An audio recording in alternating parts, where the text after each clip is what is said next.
All right. Hello, everyone, and welcome to the Age of Sigmar narrative show. I'm your host, Luke, Mr. Dadhammer, and I'm joined, as always, by my co-host, Andrew. How are you, mate? Not too bad. First day back at work, teacher's life. Yeah, I feel like he's lying a bit to us there, ladies and gentlemen, but we'll go with good. For other reasons, good. So, today on the Age of Sigmar narrative show, we are going to be chatting about Free Cities, or rather, the Cities of Sigmar, the battle tome that just got announced. It's a narrative player's dream. Yeah, so cool. Watching that stuff coming in on Saturday and just, shaking. Yes. Yeah, well, it's not just that for you, because I know you have a mixed destruction force as well. So even like stuff like the Auric Warclans, and we'll get into that in a sec as well. And we will be doing a show on Auric Warclans. Don't worry about that. New Ogre Tyrant. Yeah, or we'll get to him. Yeah. There's an interesting part in like one of my chats where talking about him, and it's just like everyone's just like, you know what? I could do a Gutbusters army.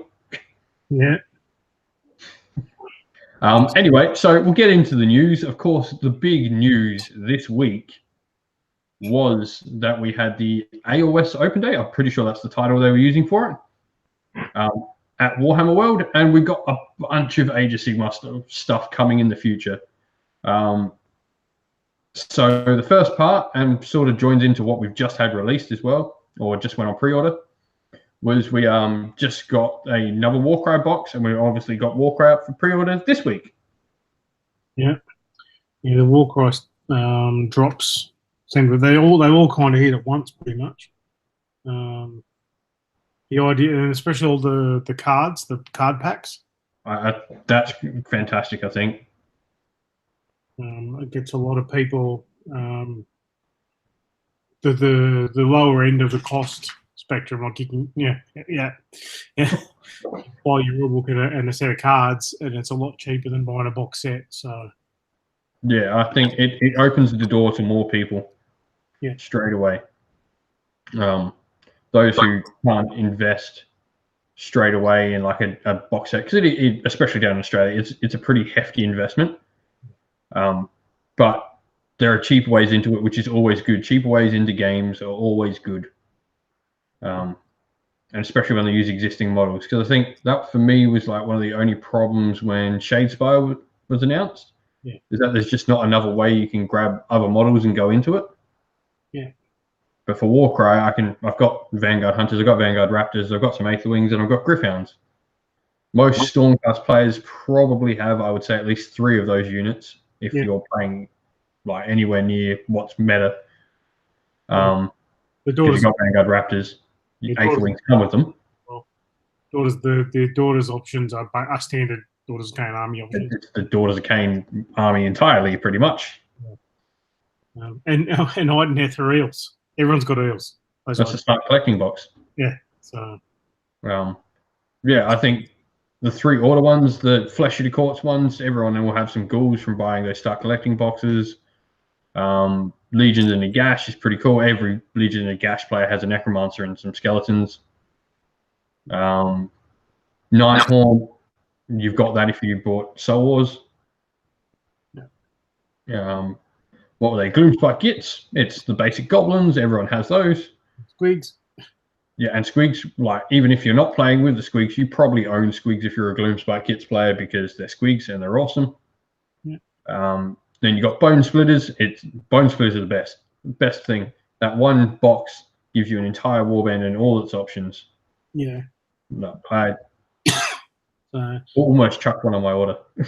Yeah, because you get enough in there for sort of 1 or 2 of the big stabbers in the box, and still get 10 guys. Yeah, I almost chucked a box of Bone Splitters on my order. I'm just like, well, I could do it. But yeah, and then obviously we've got the repackaged Garden Moor Sigmarite Mausoleum, and now called something else again. Yeah. Which I already have painted, so won't be purchasing another one of them. Yeah, I've got like 3 or 4 of the kits. The only thing like that might be of interest in that one is that you've got the it's a different board and it's got different terrain layouts and stuff with it. Yeah. That has a few additional rules. And then, of course, we got the open day. We got the reveal of like the new Stormvault terrain with one, which actually looks really nice on the board. Yeah, I tend not to paint my own terrain because I spend my time painting models. But there's a couple of guys I get to do my terrain painting, so Wes might be getting another lot of terrain, I think. Yeah, after the narrative event, terrain can go get stuffed. Yeah. Yeah, I'd rather spend my time painting model. Yeah, I painted so much terrain. If you can see that table, I painted that. There's a whole bunch of stuff that like there is all full of terrain now. Yeah. I'm over terrain. Yeah. Planning events, it's kind of a necessity.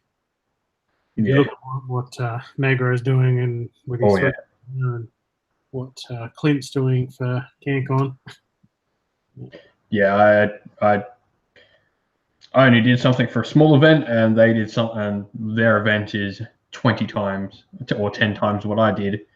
So yeah, I don't envy them. Huge. So we move on to the next part. We'll come to the best part last. I think we'll talk about that last. So you mentioned we did say Warcry went on pre-order. It was just the core box and the Cypher Lords. The other warbands didn't go on pre-order. So the core war has the Iron Golems and the Untamed Beasts. So we're still waiting on 3 warbands to be released. Yeah. Which are the Nightmare Demons or the Unmade. The Raven Guard, but in fantasy. Yep. What was the other one? Oh, and the Alpha Legion, but in fantasy. Yeah. Snake people. They're pretty cool. They're probably one of my favorites. Like 2 of them, I'd think of grabbing. But yeah, so that's Warcry, and then we had we were talking about Shadespire a little bit before. We had Shadespire or Beastgrave, Warhammer Underworlds. The next lot of that coming out. Yeah, with what looks like centaurs, like good centaurs. Yeah, it didn't look like an evil centaur. That was my big thing of it. And then it looked like a wanderer, an elf of some sort, leaping with a bow. Yeah, it sort of looked like a fawn to me. Like, so might be. If Wanderer's got the treatment that like Daughters of Cain got with like some merged beasties, yeah, that could be very cool. Yeah, centaurs and fawns and satyrs and all that sort of stuff. I think that's a winner. And then you saw a gore. There was the outline of like what was unmistakably a gore head in there as well. And so the idea of the narrative behind this one is a few people have broken out of Shadespire and have rocked up in a mountain in Gur. Yeah. So I reckon the initial set will probably be these new, well, let's say wanderers for lack of a better term, and beasts. That's what it looks like. Yeah, there's been a few rumors. Now these are rumors that there's going to be a few beastie sort of boys. So you've obviously got Beast of Chaos will be represented, Wanderers. And there was rumors of an Ogre warband to go with the new Ogres coming out. Yeah. And you could expect maybe, I don't know, Beastclaw Raiders would be a really cool one. Like they really do try and theme them to like thinking beastie armies. Beastgrave, like you could have like a Icebrow Hunter and some what are they called? Frost Sabers. Yeah. Would be cool. Very different warband, and like his all abilities are like commanding the other dudes. Yeah, it'd be similar to Molog with his big things. Yeah, very similar sort of thing. I think would be cool. But yeah, that was released. We don't have much. All we know now is we've got that, and we got the lion that we saw. Yeah. So cool. I always look forward to Shadespire. I don't own many of them, but I like what they did this year, where the Sylvaneth like predated the Battletome. They did that with a few things this year. Shadespire Tragics in our house. All of us, we've got all of them, and all 4 of us play it. So yeah, I'm very tempted. Like now, I've got this whole new games room. I've got this entirely. You notice I'm in a different room today. I actually have a proper games room, which is amazing. Kids can't get in here, and the wife doesn't have to put up with Warhammer in the house. Yeah. But yeah, I'm really thinking of getting Shadespire and just Warhammer Underworlds. It's called Shadespire to me, and so many people. Yeah, that's right. They didn't brand that very well on launch.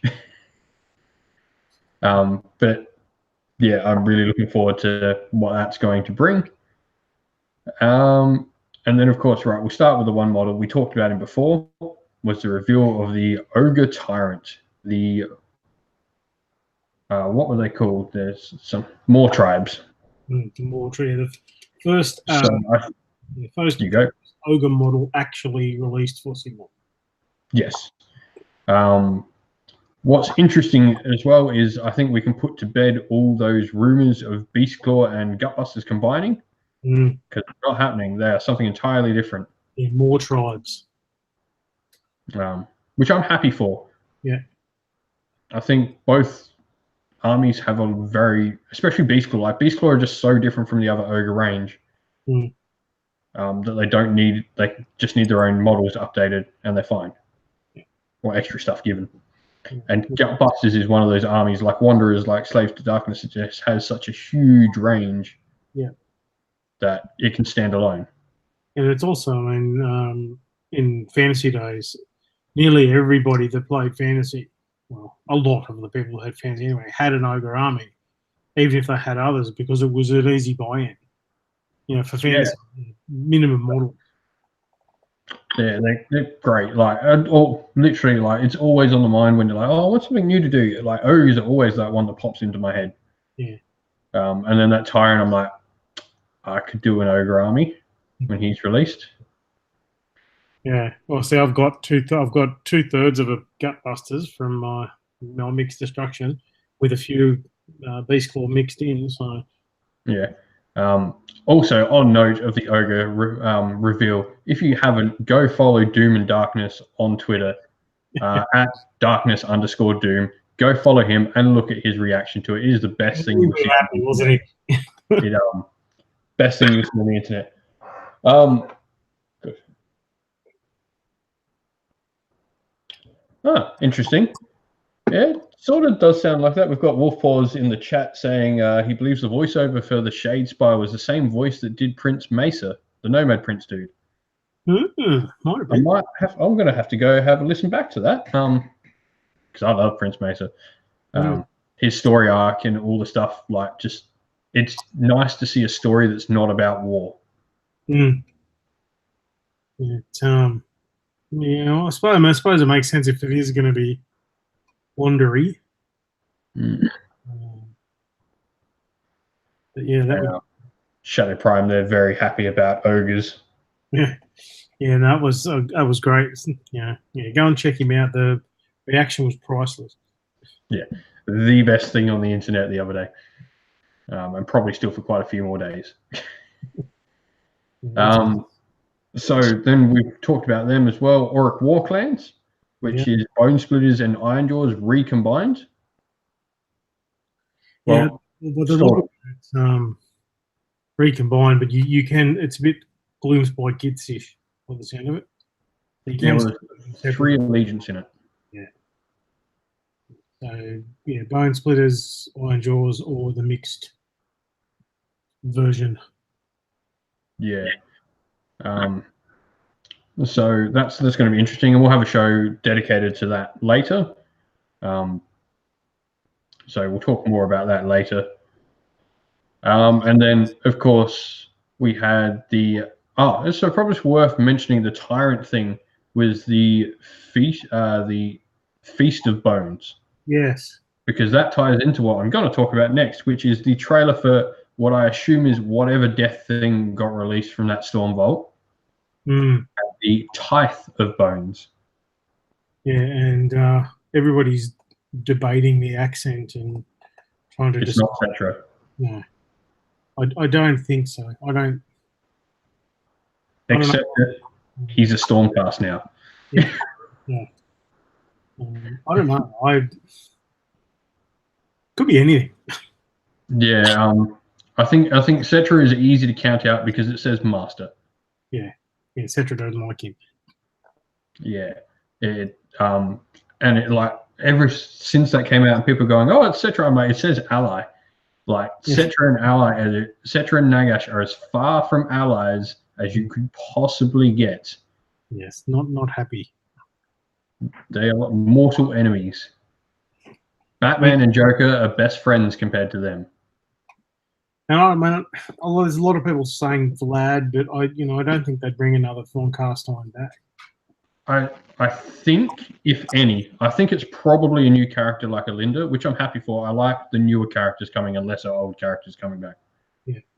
Only the big old characters should come back, like Marathi, etc., that have some major impact in the story.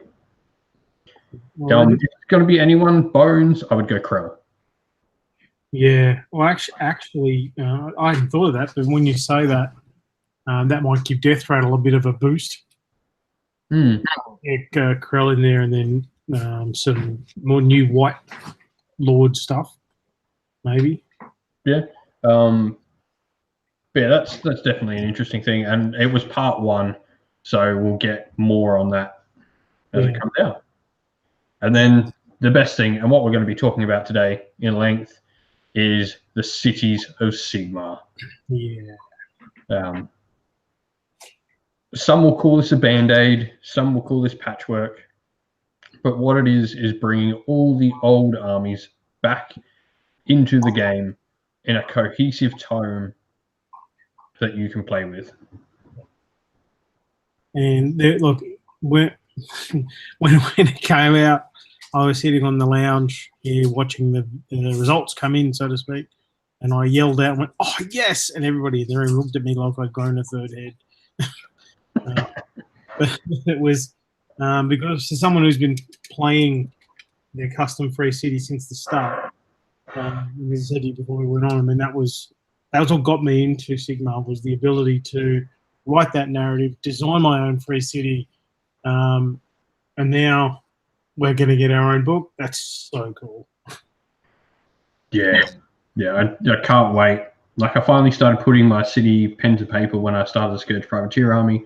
I'm pretty sure they were talking directly to me, because that Warhammer community article, the first army it mentions is Scourge Privateers. I'm like, you only say that because there's someone online that voices them heavily all the time.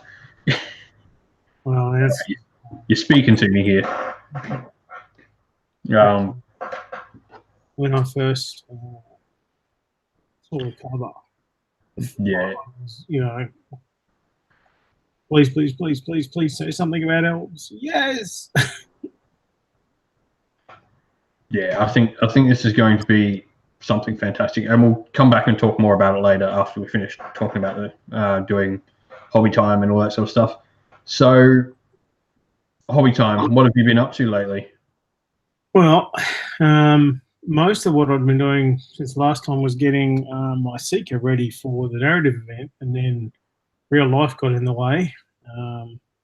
So I continued working on her, and then in the holidays, because we were without a car for a bit and various family members were sick, so we were sitting here and we decided to crack out some Kill Team because it's quick and easy. So not Sigmar, but a whole lot of us got into a bit of Kill Team. So I've, being the fluff narrative tragic that I am, I wrote a background for a custom Space Marine chapter, and I've been working on a Kill Team for that, which I will now be doing rather than working anymore on my free city till I see that book drop. Yeah. So on the narrative event, I ran the Age of Sigmar narrative event down here. We had a small turnout, but a good turnout. And it was taken out. The victor was Khorne, and we will get more onto that narrative because, of course, if you've been following anywhere in the narrative scene in Australia or anywhere in the scene in Australia, you'll note that we put out something saying we're going to be running a year-long campaign leading up to WinterCon next year, which will be something anyone can take part in anywhere in Australia, submit results, affect the narrative story going forward, and what happens at this narrative event. We haven't disclosed at all what it is yet. We're currently putting together the story, but rest assured that for anyone who read any of the narrative on the Cinderfall narrative event, and you can go back and find it on the Cinderfall narrative event event on Facebook. That Horn took away took Albrecht's treasure. We're not quite sure yet, but we'll have more on that to come. So some bloodthirster got the wizard, and we'll see what happens from that. Not good. No, not good. So if you're an Order or Destruction or Death player and you're not happy about Chaos running the show, you can deal with this, and we'll post up how you can submit results and that later. But anyway, besides that, on Hobby Time, I've been working on, when Warcry was announced, I showed before, I've got some Stormcast going. Just been painting up. I painted up some Vanguard Raptors. They're over there. I posted them on Twitter and Facebook and all that. You can go see them there. I've also done some Aether Wings, and I've got Vanguard Hunters and Gryph-hounds on the table as well. Just to give me all the options for what Stormcast can take in this game. See, I'm lucky there because I've already got all of that done. Yeah, most of my Stormcast is very first edition Stormcast, so I don't have a lot of the Raptors and Vanguard Hunters done. Yeah. I already have 3 Aether Wings painted, so... Yeah. My original Stormcast list was a Hammer Strike, so I've got a lot of Liberators and Paladins, but not much of the Vanguard Chamber done. I understand they made it the Vanguard stuff rather than the... Yeah, I'm happy about that, because Vanguard is what would be doing this. Yeah. From a narrative perspective, yeah. And besides that, not really been doing much. I've been getting some figures ready for D&D and a few other things. Just obviously, setting up the games room has taken up a lot of my hobby time this week. Yeah, moving house does that. Yeah, that's not fun, especially with a pregnant partner, because then I have no one to help lift anything. Yes, I've done that exact thing. Yeah, not smart decision. Don't do it, guys. My wife dropped a cupboard on my finger and dislocated it on the first house we moved into. But I was trapped on the other side of the hall, so I had to put it back in before she could get back through. Oh, dear. Great. Not on purpose, I might add.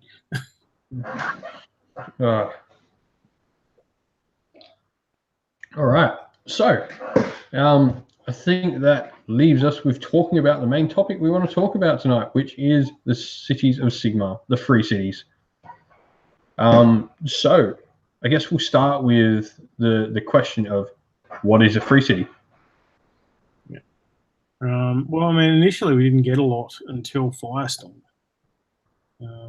And then we sort of worked. These are the places that, as Sigmar launched his crusade back into the realms, the beachheads that were made initially, the Stormcast made their impact, and the people either migrated back out of Azerheim or moved from the other realms to the cities for protection.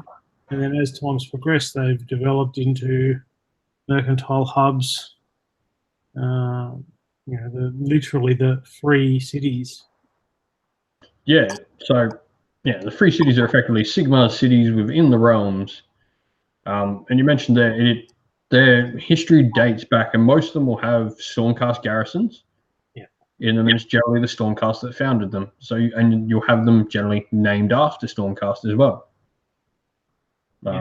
Like you have Hammerhall, which is named after Vandus Hammerhand. And the first strike, it's that first story you read in Gates of Azir is where Hammerhall will be set later. Yeah. And when the first edition Sigmar dropped, we really didn't get anything about that because the timeline hadn't progressed. It wasn't really until Firestorm that we got all that information. Yeah, and then Firestorm, well, a little bit before Firestorm, we knew we were fighting for them because we got the Seeds of Hope campaign that went down, which was focused on 3 cities in the Realm of Life, which were the Living City, Greyward Fastness, and the Phoenixium. And this was a narrative campaign that Games Workshop ran to see how they would push the narrative. And Order won this, which was pretty cool. And effectively founded these 3 cities in the realm of life. And then, as you mentioned, Firestorm was focused more in the realm of fire, but also gave you rules for these 3 cities in the realm of life as well. Firestorm gave us another 4 cities, which were 3 based in the realm of fire, which were Anvilgard, Tempest Eye, and Hallowheart. And then, of course, Hammer Hall, which is a twin city, which means it splits over 2 realms through a realm gate, so it's in both fire and life. And that's really where we're at for the 3 cities battle tome, as in what cities. They mentioned there will be 7 city faction rules, and they told us all 7. It'll be those 7: the 3 life, the 3 fire, and Hammer Hall. Yeah. Now, a little bit of me is maybe disappointed there's not more that they've added, but it's happy that this is just happening and getting a proper battle tome instead of a campaign supplement that some people like to say isn't a thing. Yeah. A lot of people, like myself, that have done those 3 cities, sometimes a lot of the times at events, the Firestorm stuff was just banned out. Right? Yeah, and I don't think any of it's game breaking. Mixed Order is, for a long time, I think that comes maybe from the time when Firestorm was released, and Mixed Order was a big thing in tournaments. Yeah. And doing well. But current edition, like, I've ran 3 cities for over a year now. You've ran them for quite a while, and they're not top tier. Mixed Order is not top tier. We've got maybe one person around that's doing quite well with it, Smorgan. And even then, he couldn't quite get the gold, and he's quite a competent player. Yeah. Generally, if something is that good, people will play it more in tournaments. You just have to look at Feck and Skaven. People play them because they're good. Yeah. But yeah, it was a bit disappointing that they were banned outright, but CanCon allowed it, and pretty much everything in Australia sort of follows CanCon's lead a bit. Even to other tournaments around the world using CanCon's Players Pack. But anyway, onto the narrative side. It's nice. 3 cities are just, they give you that little bit for taking something narrative. Yeah. And they're not, well, until we see the rules, we don't know for certain, but it's unlikely they're going to be anywhere near game breaking or as effective as the last couple of releases. You would think not anyway. Yeah, we'll see. So we're talking effectiveness. I think that brings us to a main point of this whole release, was that Sam Pearson, who wrote the book, he hasn't given much away. And in the Q&A, I've talked to people that went to the Q&A and asked. 3 Cities got so many questions asked about it. There's not a lot of information given out. They were quite tight-lipped on this one, when normally they're not. They normally try and give sneaky answers out. Yeah. Or the one thing that got posted on Twitter was that he'd looked at nearly every war scroll and updated it to 2.0. With a special mention for cavalry, which is like he wanted to be as good as they should be. Well, we may have got a sneaky preview in Lethis, the way they did Lethis in More Importance. I think, and Lethis is a good example of why it's not going to be anything broken. Yeah. So we obviously got to mention that all the basic races were in it. So all the things that were High Elves, Dark Elves, Wood Elves minus Sylvaneth, Free Empire, and Dwarves from Fantasy, and now that's your baseline 3 people. Yeah. Plus Stormcast in every city, because narratively that is what happens. There are Stormcast in every city. Yeah. But then certain cities can take a particular faction. So you've got Living City can have Sylvaneth, Tempest Eye can have Caradron, Hallowheart can have Fire Slayers, etc. And so they each get like a little extra. which is cool. And like you had people going, oh, it might be a bit broken doing all this, but the thing is, they're not going to get any of their current allegiance abilities. They're going to have to work with what the free city gives them. Yeah. Or at least, I think that's what Lethis showed us. I think Lethis is probably the blueprint for what we're going to get. Yeah. And that's it. In the rules in Lethis are just as you say. They lose all those allegiance things and they get the Lethis stuff, which is pretty cool. But it's not anyway. It's not like taking, playing with, Hagnar or something. Yeah, or your Stormcast can't strike out the sky anymore, and so yeah, we'll get on to talking a little bit. So that's really, I think, where we're at with rules. There's going to be a few interesting things, and so you've got 7 allegiances for the 7 cities I mentioned before. And they're each going to get their own artifacts, command traits, and spells, and I would assume prayers as well. Yeah. So in that, it's important to mention that from what it sounds like, there won't be Wanderer's allegiance abilities, there won't be Dispossessed allegiance abilities, there won't be Darkman Commons, there won't be Free Guild. It'll be the city allegiance abilities. So this is not Battle Tome Wanderers. This is not Battle Tome Dispossessed. This is Battle Tome Cities of Sigmar. It's how the city as a whole fights, not a particular part of it. Yeah, and a lot of people were saying, does this invalidate the various faction rules from the JHP? And the answer is no, at least from no. Yeah, no. If you want to play full Wanderers and use the Wanderers Allegiance abilities, go do that. But if you want to play Wanderers with a bit of this and a bit of that and a bit of this, then you use your free city then. It's not invalidating Darkman Commons or Dispossessed Wanderers, etc. It's just a different way to play with a bunch of models. I think I summed it up pretty well when I'm like, it is Battle Tome Grand Alliance Order. Yeah. That's the easiest way to describe it. That's the Battle Tome it is. It would be nice to see some of those little, like the Mistweaver and the Turnable Shard woven into one of the lists too. Yeah, well, they don't have points anymore, unfortunately. I don't think, do they? I thought, don't they get points? I actually didn't look to it. Yeah, if they did, and we're going on what I guess Hammerhall gave us, where they'll be in Hammerhall because you can use any order except Seraphon. No one loves you, Seraphon. It's still on Azir. The points are still on Azir, so. Okay, cool.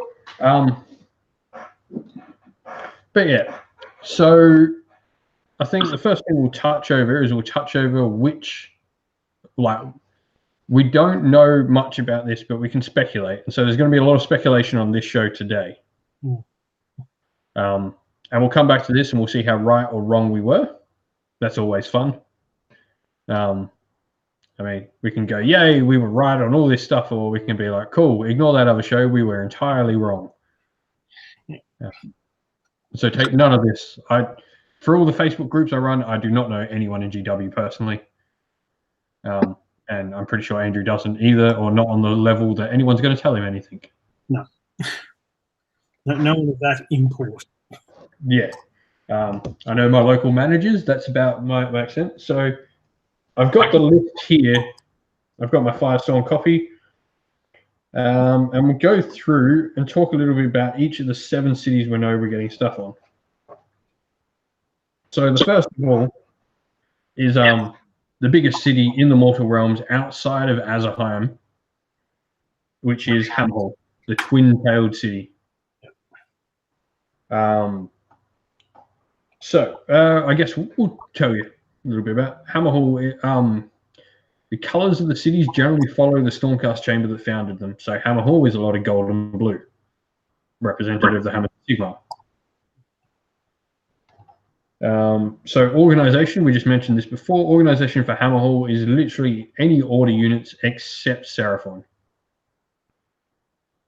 So there's a lot of options in this one. It also, in Firestorm, has one of the weakest allegiance abilities. Yeah. So I think for the importance of when this new battle tome comes out, that's probably something important, that they give a lesser allegiance ability to Hammerhall. Yeah, it kind of makes up for the fact that they can pick any order unit. Yeah. Hammerhorn's thing is all about being braver than anyone else. They get some bravery buffs. Yeah. So next up we have, so these are the 3 in the Realm of Fire. So this is Anvil Guard. This is what I personally use a lot for Scourge Privateers. So it's a city situated on a coast in a bunch of mangroves, because the Realm of Fire doesn't mean everything's on fire. You can go back and check our video on talking about the realms on what that's all about. So in this one, you get Stormcast, as we've mentioned. You get 3 people in this one. And that's a common thing that all of them get. So you get humans and Stormcast in every city. This one, it adds in Dispossessed, Devoted, Darkened Covens, Scourge Privateers, Order Serpentis. So it adds in your Dark Elves. Yeah. Which is cool.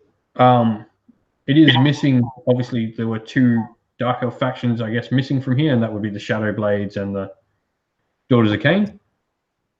The Shadow Blades only really had 2 units, didn't it? Yeah, it'll be interesting to see how they're used. I don't think they're going to go away because of Plastic Hero, so he's not going anywhere. Assassin, yeah. And the Dark Riders come from the Doomfire Warlock kit, which isn't going anywhere because it's Daughters of Cain. Yeah. So they will be staying. Then we've got Tempest Eye, which is, as you would suggest, it's a city right up in the mountains. It's all about, so it's got this all-seeing eye, and that's its symbol. It sort of sees the future from the city. So you've got Stormcast 3 peoples, like all of them, Caradrons, Swifthawks, and Eldritch Council. Now, what's interesting about this city is I think 2 of those factions are losing models. Mm-hmm. We were talking about this before. I think Spyro Dawn models might be going. Yeah, because it's been out of print for a while. Yeah, and the only Stormcast models available are Finecast, and the Stormcast actually aren't mentioned in the blurb in the big rulebook. Yeah. It just talks about Elven mages. Yeah.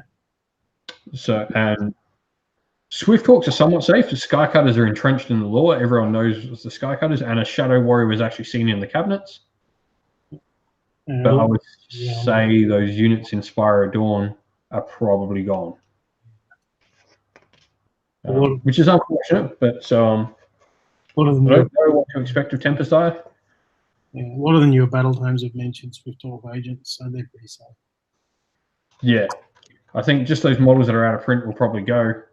But I think Skycutters, like everyone mentions Swifthawk agents, but Skycutter's the only thing entrenched in the lore.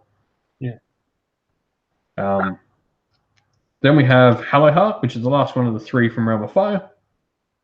It's effectively like a very magic-heavy city, sort of sunk in into a crater that combines with like a spire in the crater and everything sort of surrounds it. It's actually the artwork, if you can see it, of Hallowheart is actually pretty darn cool. I really like it for the artwork.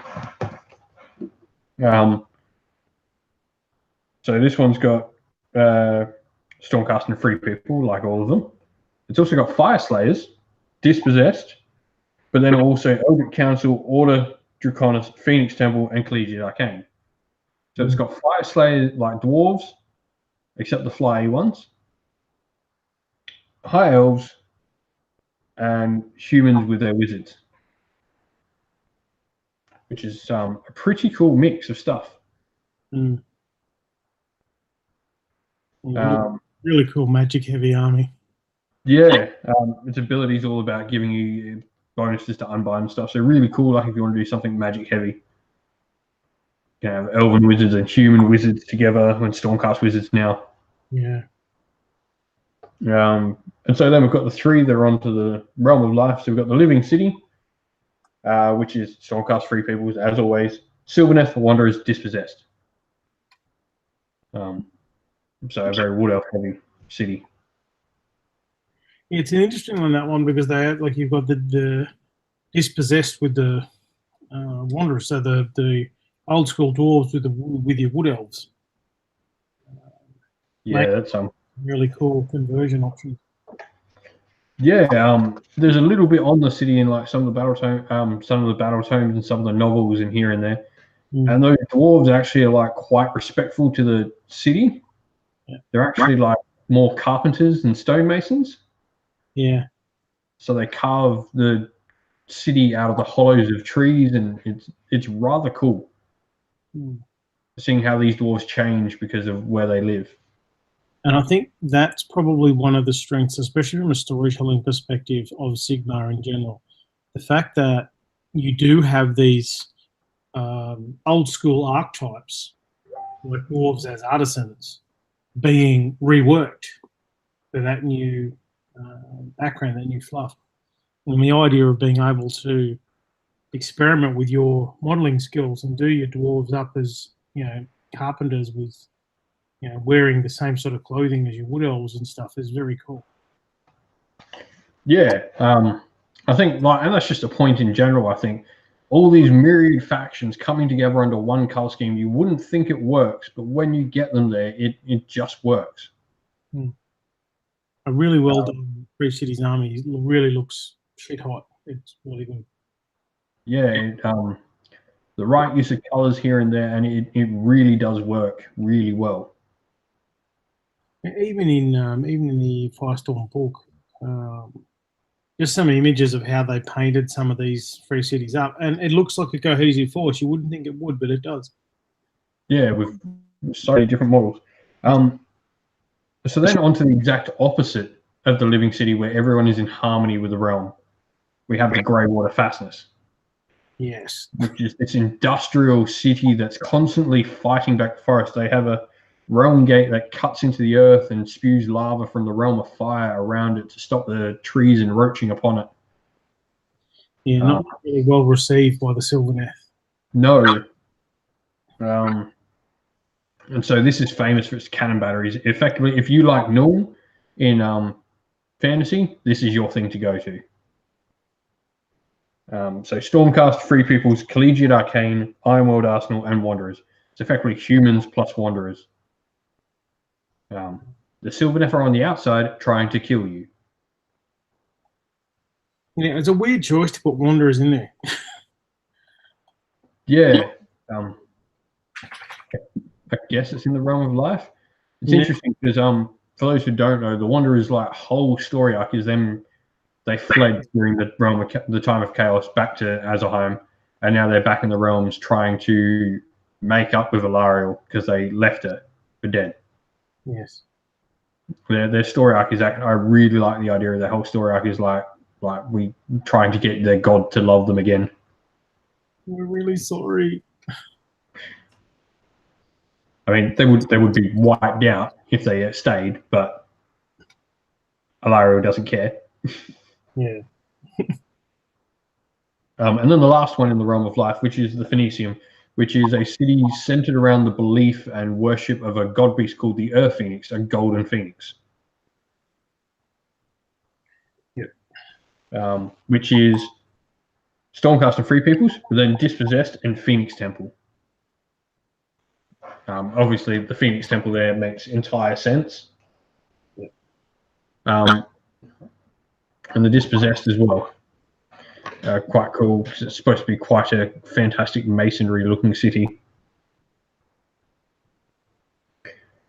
So that's the 7 cities we're going to get. I guess this is a good enough time to ask a question. This gives us the basis of cities. Do you think that there's a chance that maybe down the line we might get other cities of note added? Well, I mean, given the nature of the GHB and stuff like that, we could quite easily get, once they've set up the way that this works in this book, then they could add allegiance abilities and racial options in a GHB quite easily. Or potentially, as I've said, like the ability to sort of build your own depending on, even if it's not in this book, perhaps at a later date. We're using this book as a guide. Yeah, I think or even the White Dwarf, how they've released those extra rules for like the Hammers of Sigmar and the Hallowed Knights, and they've done stuff for Blood Ravens in 40k and stuff like that. Yeah. White Dwarf's taking up a bit more of that sort of stuff again, which I used to do all the time. They're coming back to. So yeah, White Dwarf is definitely on its way to a being the product that I remember it was. Yeah, in the good old days. And it's coming digital again, so yay! I'll probably start buying it again. I just don't have the space for a magazine weekly now. When it was a month, 12 a year, I can store that. It's back to monthly now. It is back to monthly. But even then, like all my kid collection of all those magazines, I don't want to get rid of. It's just much more convenient to be on my iPad. Yeah. So we got last year with our tax return, we got a subscription because everyone displays something.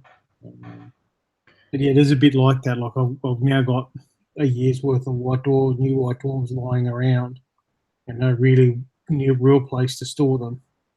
Yeah, it's why I like digital. When they stopped digital, I stopped buying it, unfortunately. But back to the point, it'd be cool to see like extra cities like Glimsforge or Excelsis. For just other weird ones like maybe Shulgul.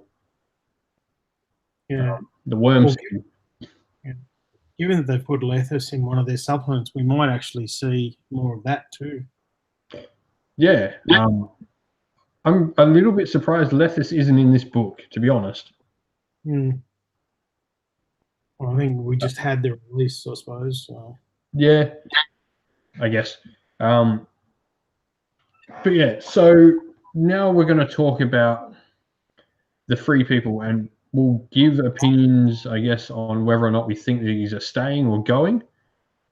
Now, the good thing about a lot of Order is most of it is current plastic.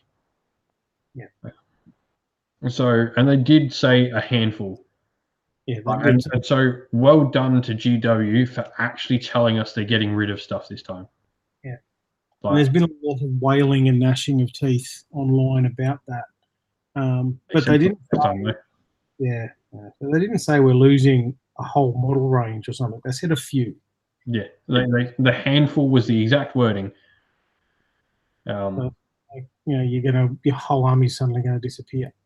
Well, it is frustrating. Like I've got a sorceress on a Dark Pegasus that now just gathers dust, and some Reaper bolt throwers, which similarly, and we got that little snippet of hope, and then they took it away. But yeah, I don't think we're going to lose a lot. No, I don't think much of this is going to go, and I don't think any entire factions are going to get wiped off either, because they wouldn't have bothered. Like GW planned quite a bit in advance. Yeah. Right, and the GHB this year we saw how far, probably about 6 months ahead, I would say. Yeah. Like it actually gave us a really good look at how far in advance they do plan, because everything up to Beast of Chaos was included in the GHB points adjustments. Everything after was not. Yeah. So it gives us a look at like, yes, they are in advance. So it's highly likely that the core rulebook knew that this book was coming. And so they wouldn't have wrote a bunch of narrative for factions that are in here unless they were sticking around. Yeah. In some way. So I guess the most important part of the free city is the free guild and the free people. Humans. So explaining free guild is a little different than, I guess, what used to be. They're not necessarily city guard, although city guard do count as free guild, like they are free guild regiments in the city guard. Yeah. But generally, the idea behind them is a much more like what free company used to be in fantasy, that they're individual like contractors tasked with defending a city. And the people, those people that are old Warhammer players, they still want to refer to them as the sort of Empire guys, and they're really not that anymore. Yeah.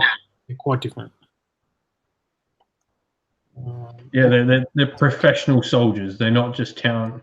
There are town guard, and they form little free guild regiments, but a lot of them can be professional soldiers that are like really well paid, and they form their own regiments with different banners. You actually got a good mention in City of Secrets where there were like different banners within the city, flying with all these different regiments. Yeah, I think, and most of those models are plastic kits. They're pretty much the option being obviously things like great swords would probably go. Yeah, well, we can definitely see free guild, swordsman, and the great swords on the front cover. Yeah. And most of their kits aren't that old. Like within the last 10 years. So which is since CAD design basically, and I don't see much of that going anywhere.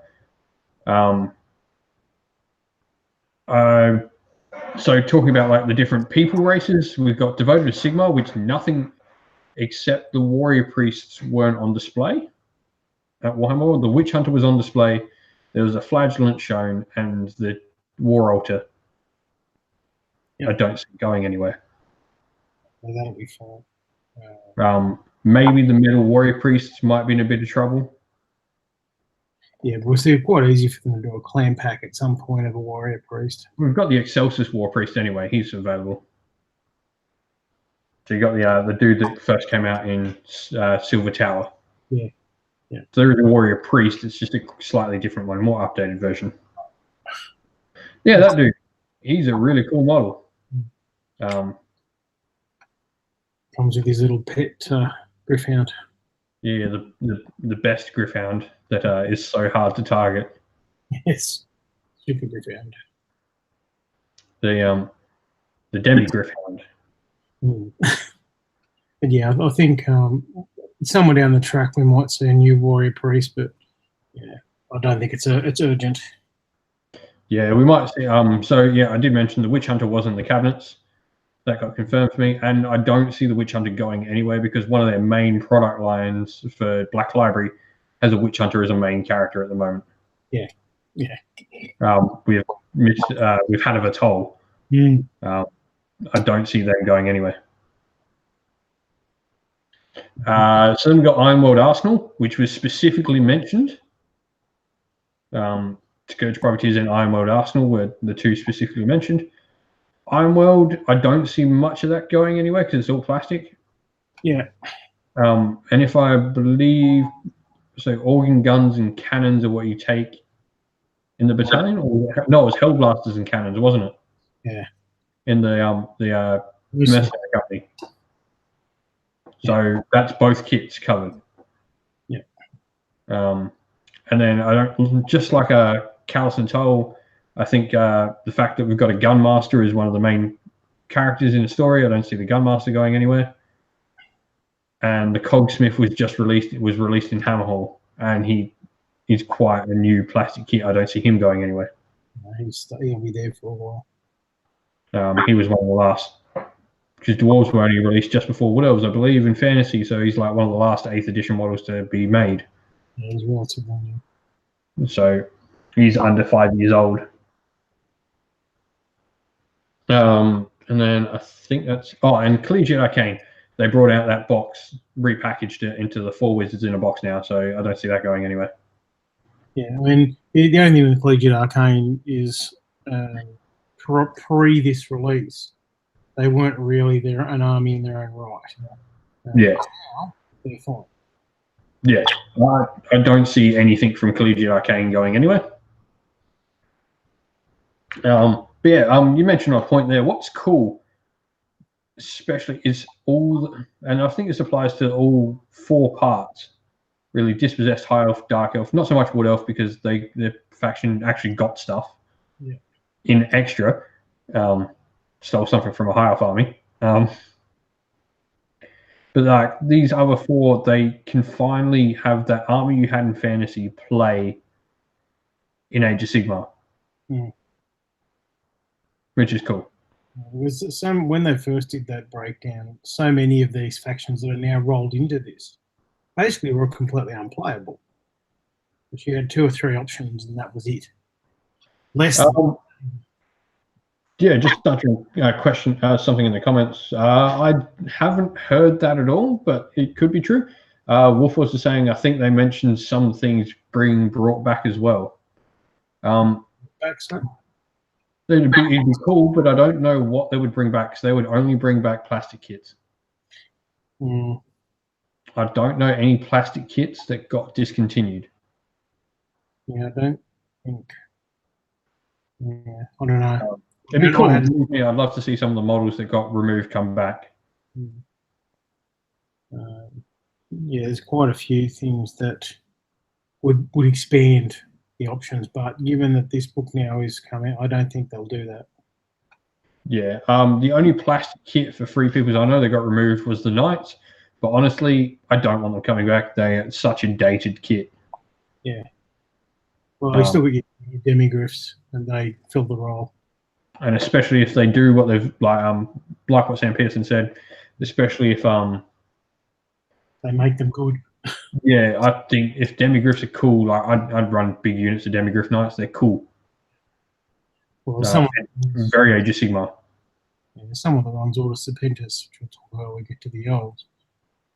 The Knights really need something. Yeah, I think all cavalry. I don't know a single cavalry that would be in this book that's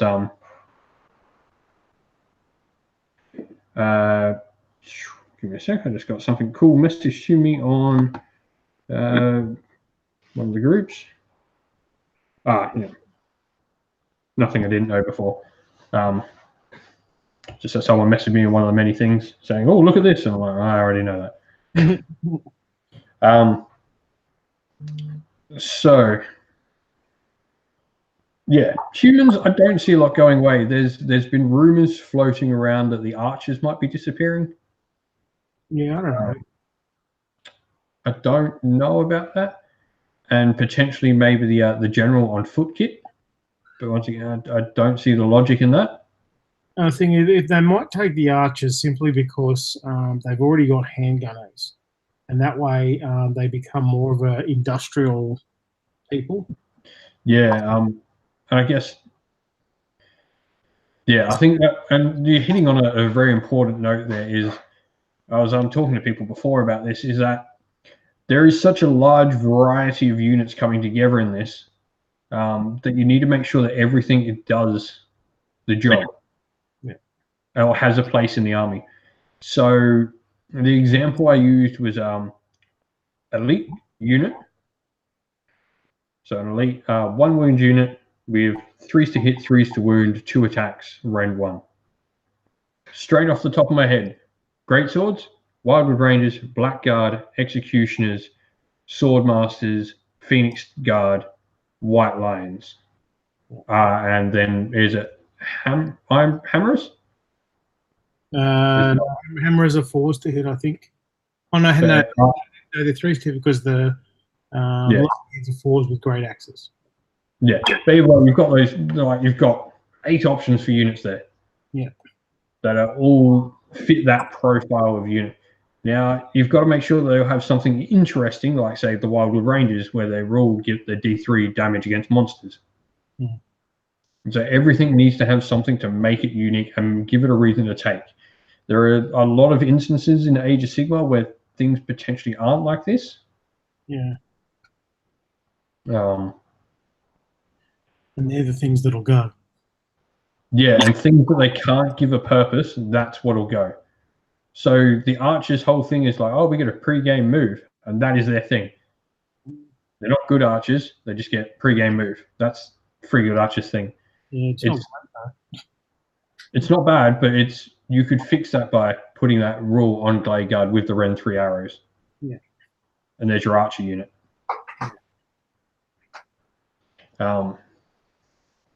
And elves are generally better archers than humans anyway.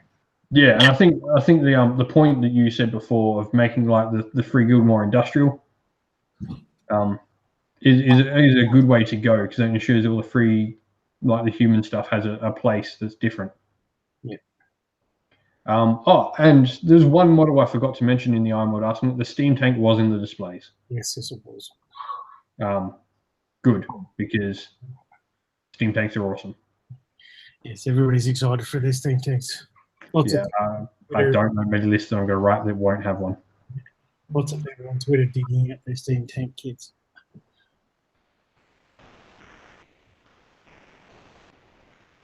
Yeah. So that's the human aspect of it. Anyway, the next we've got the dispossessed, and they sort of draw into the Iron World Arsenal we mentioned before. We think that'll all be fine there.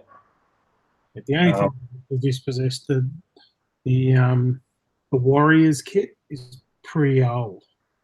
And the Quarrelers Thunderers, because I think it's hard to differentiate them from the Free Guild variants, which are a better, newer and better kit. Yeah. The Longbeard's Ironbreakers kit is really nice. And the Longbeard's Hammers, you mean, and then the Ironbreakers, Iron Drakes. But yeah, they even alongside the old, they don't really go alongside those older models. Like when KO got announced, I thought Iron Drakes were going to swing into KO. That's the aesthetic that they look like to me. Yeah. There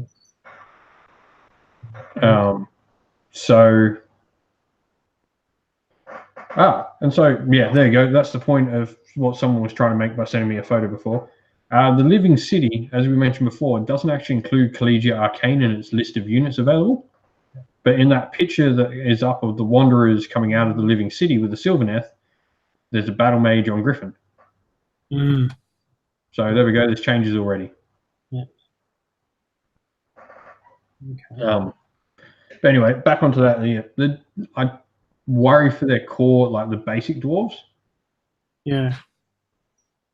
Just because the kits are old, I don't get how you differentiate them from Free Guild. Yeah. And I mean, the most people doing that are taking Longbeards anyway because they're a better option. Yeah.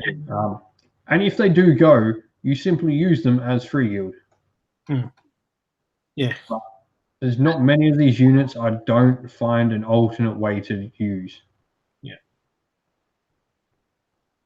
You know, if the archers disappear from Free Guild like we were saying they might before, use them as Glade Guard. Use them as Wanderers, yeah. So the next one, like the next big part, is obviously we'll start with one of the elves. We'll start with Dark Elves because I think this range is mostly safe. Yeah. Because it is all really new. Yeah.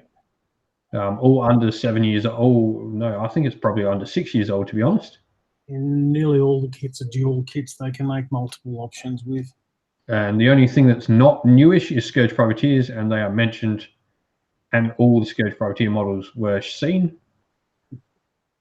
Because if you delete Scourge Privateers, I will come GW, I will find you, and I will put them in the battle zone. Serpentis. Serpentis are fine, I think, because I don't see the dragon kit go anywhere. Cold One Knights are one of those units that everyone's been crying out to make good, please. Yeah. And Serpentis Knights are in the narrative. They've actually released a box game that they've been releasing with all the Serpentis as a playable army in the box game. So I don't see Serpentis going anywhere. Shadowblades, like I said before, won't go anywhere just because Plastic Hero and they share a box with Doomfire Warlocks. Yeah.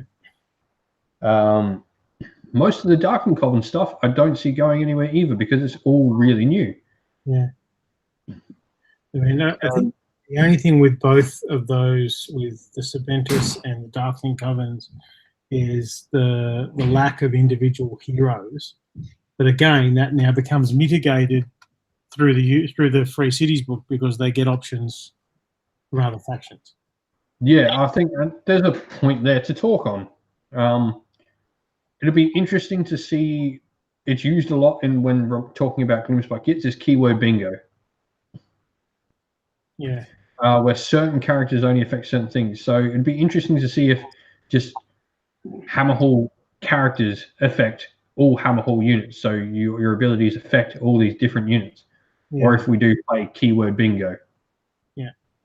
And that will affect how your army, I guess, not just narratively, because like there's being narrative, but everyone likes to win their games too. So there always will be decisions you do to like try and make your army work.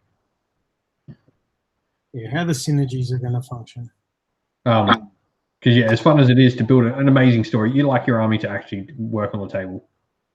Oh, it's nice. It's a nice addition to actually not just put your pretty army on the table and have it removed. I think that's why there was so much woohoo with this book, because so many people that have done Free Cities armies are modelers. Yeah, and they put their army down and it just gets removed. Yeah. Although you are a terrible person and yes, I am. Somehow win so many games with your Free Cities. Yeah, I still haven't placed anywhere. You almost did. You got a 4th with a mixed destruction list that you literally just rebased from fantasy. Yeah.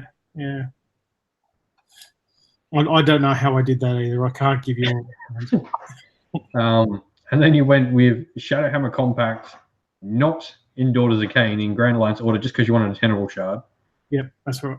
And got 15 seconds or something like that? Yeah, it was 3 and 3. Yeah. And one of the ones that I lost there was I actually tabled him, but it was relocating orb, and I just couldn't get the orb. Yeah, that story of my life. It's killed 60 Grimghast Reapers twice in a game, and lost because the orb bounced to the opposite corner I couldn't get. Anyway, back on. Yeah, I think Dark Elves are probably safe for the most part. Executioners, Blackguard. Executioners are really good. And even the basic troops, they're all really new boxes. I think you can make them different. Yeah, you got 3 options in the core box. Swordsman, Spearman, or Crossbows. Like, maybe they might go because, like, the Dwarf Warrior kit, but I don't. It's a new box, so I don't see it happening. And the thing is, if they go, that basically cripples Darkling Covens. Yeah. Yeah, it's not. Well,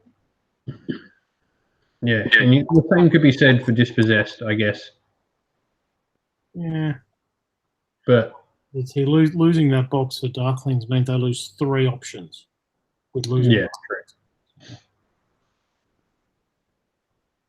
I think they'll be fine. Yeah, I think they will.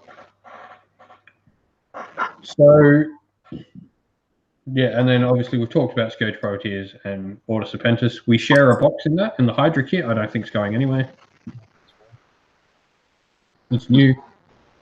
And the Chariot kit we share as well, which is new.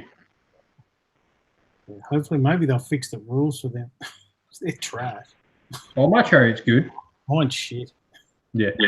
Mine is probably the only Chariot, if this book wouldn't come out, that would ever see use of the massive regiment discount. Yeah. Because my army likes big units and buffing it. Well, I always had one because you need it at the moment for the battalion, but that's it. We'll get to them. And so the last part, really, of like the main Free Peoples is the High Elves. Yeah. So, Eldritch Council we've already spoken about. We think Swordmasters might be on the chopping block. Yeah, Phoenix Guard are safe, I think.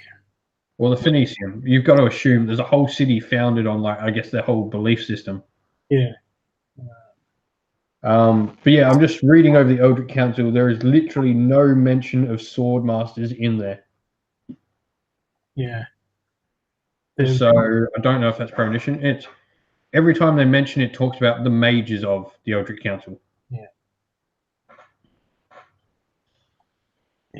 You've got Lion Rangers. Yeah. You might lose the Chariot, maybe.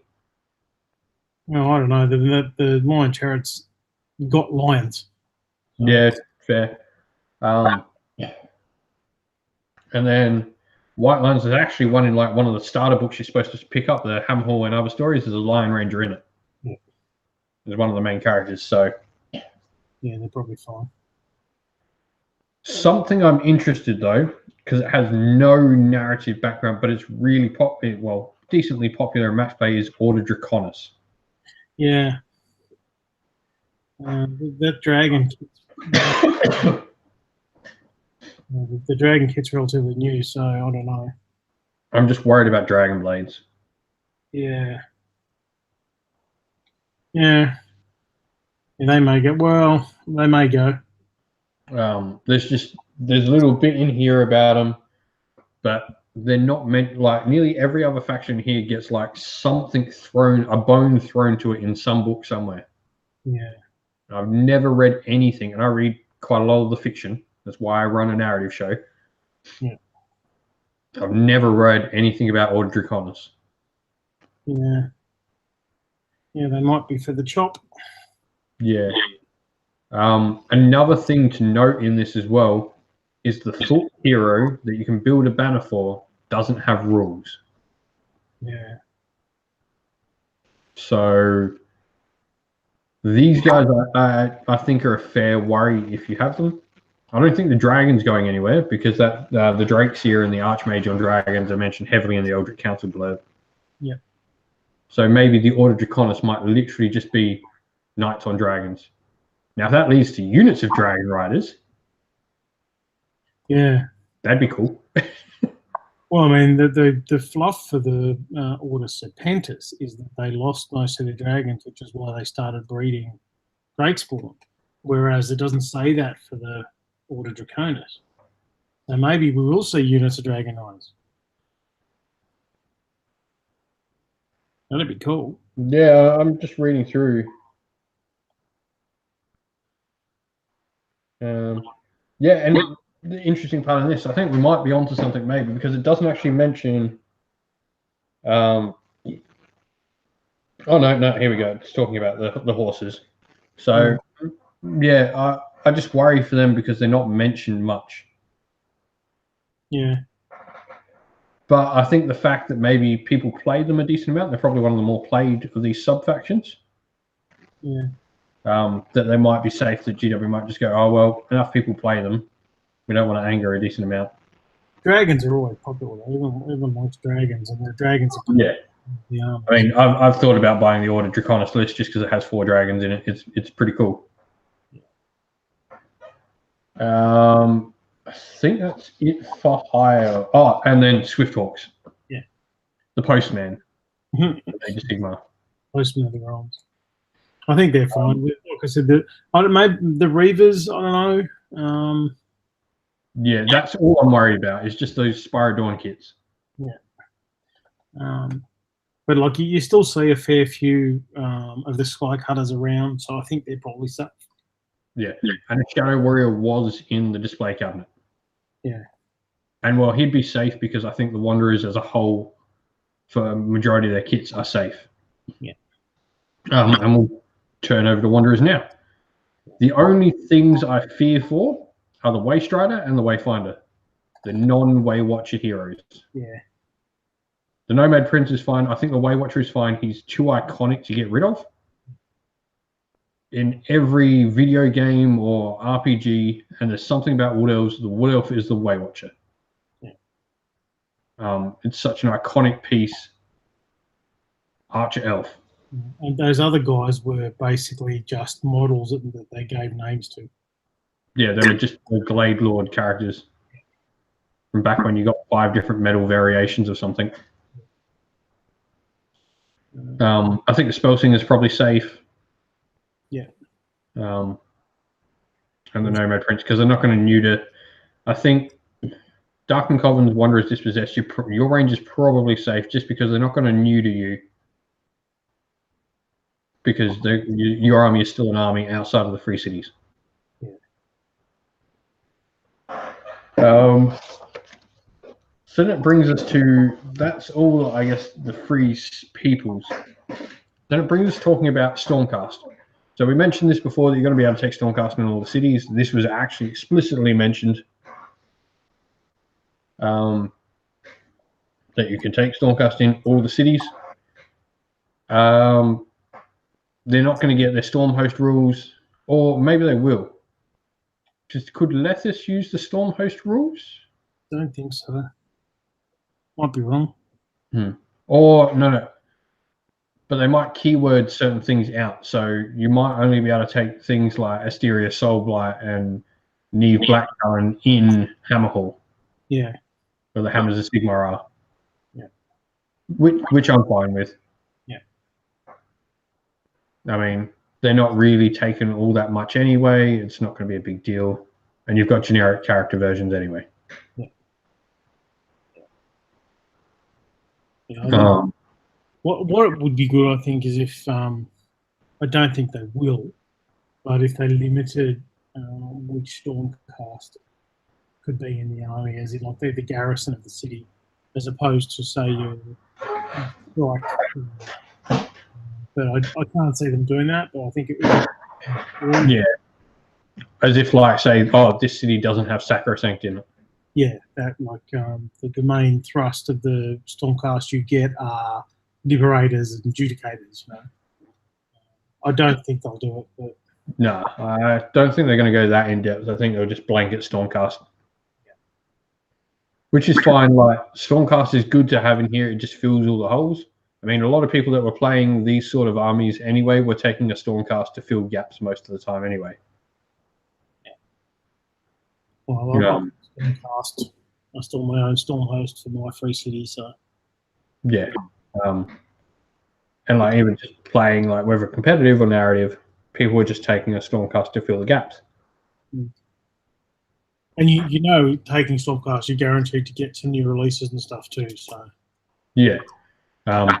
So no, this is a pseudo Stormcast battle tome for this year. So this counts as a Stormcast battle tome for this year.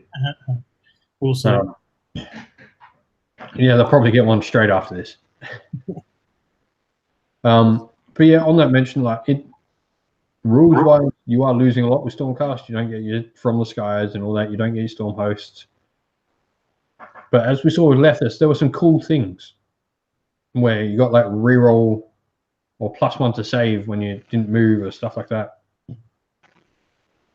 So all of a sudden your Liberators are 3-up rerolling ones now, and your Separators are the same.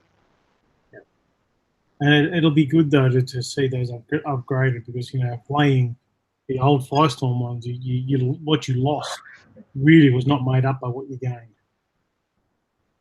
Yeah.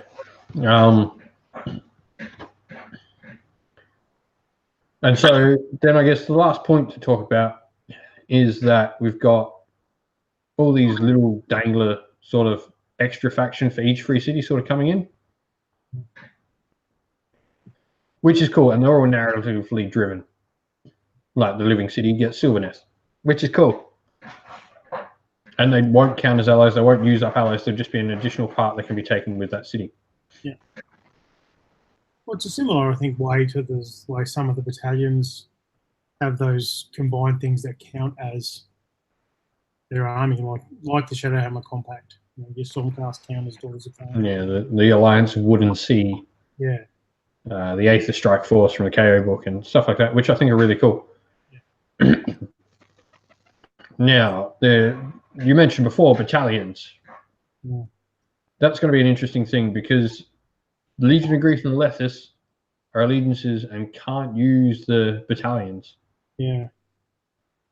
So I'm wondering if we're going to get the battalions that we have currently for Wanderers and stuff are going to be able to be used inside the free cities.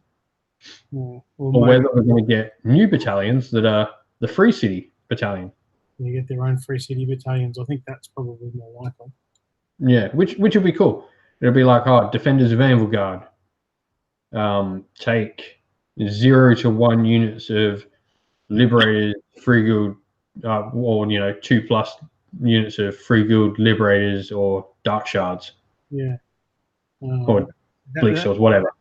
That would be cool, because that way you get the feel of your city. Yeah. And I think that's a really good way to go narratively to drive it. Because we talk about this all the time, that Age of Sigmar is narratively driven, even if the majority of people that play it do play it in a competitive sense. Yeah. Everything is driven by the narrative. That's what It's why, it's why Light Elves are still a while off, because we haven't had Slaanesh come out yet. Yeah. That and Technics is a dick. Yeah, there's that. But yeah, I guess the last thing to talk about is allies. It'd be interesting to see how they include allies and how you can include them in your cities. Yeah. Because the Firestorm FAQ, which might be a way to look at how they're going in the future, I guess. Yeah, possibly. Which is you can just take anything from Order as an ally. Yeah. Which then would allow like your Tenebral Shard and stuff. Yeah, or your old like Glade Lord or Forest Dragon or something like that. Yeah. Until it gets compendiumed anyway. Yeah, I think they did a good thing on that in the General's Handbook, where they brought all of that into the General's Handbook. Yeah, but then the FAQ said remove it. Remove certain ones. It didn't. It only got removed certain ones. Yeah. It was weird. Well, yeah. I lost my Reaper Bolt Throwers again. No. I've got 6 of them sitting in a cupboard. Yeah. I think if it's a mixed order, you can count it as the High Elf one, which is almost the same, which is just silly. Like the Hives have still got theirs. Yeah.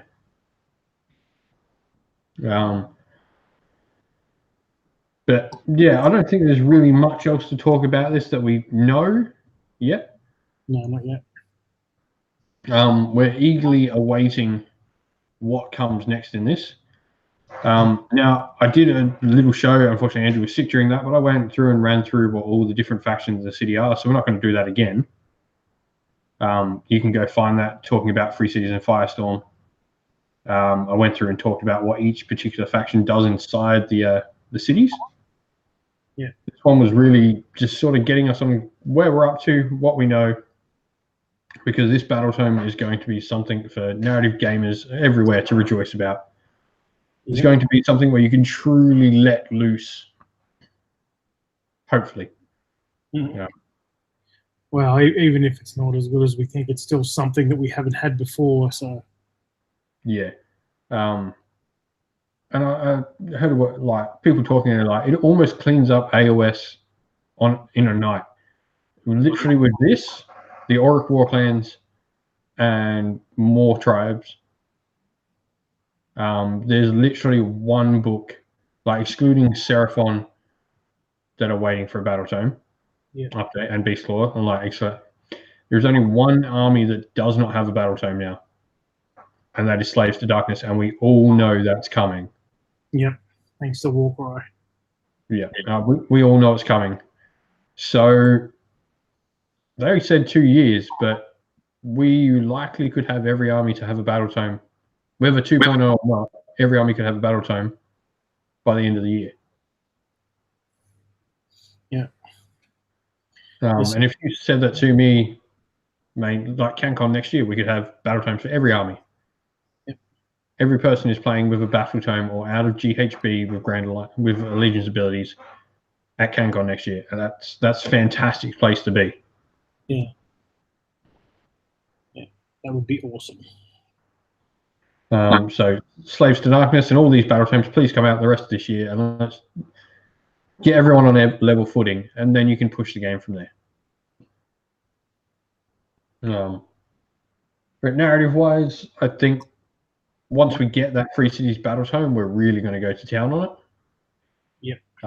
We will be back next fortnight, and we'll be chatting about probably Auric Warclans.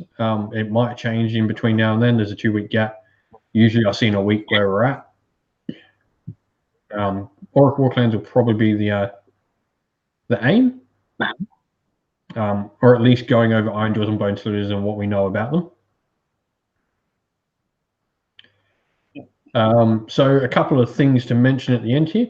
I will be doing a little show later in the week for a giveaway. We almost hitting on the Sinful Gaming Facebook page, almost at 20,000 members, the Age of Sigmar Facebook page, which I think is a fantastic show of community.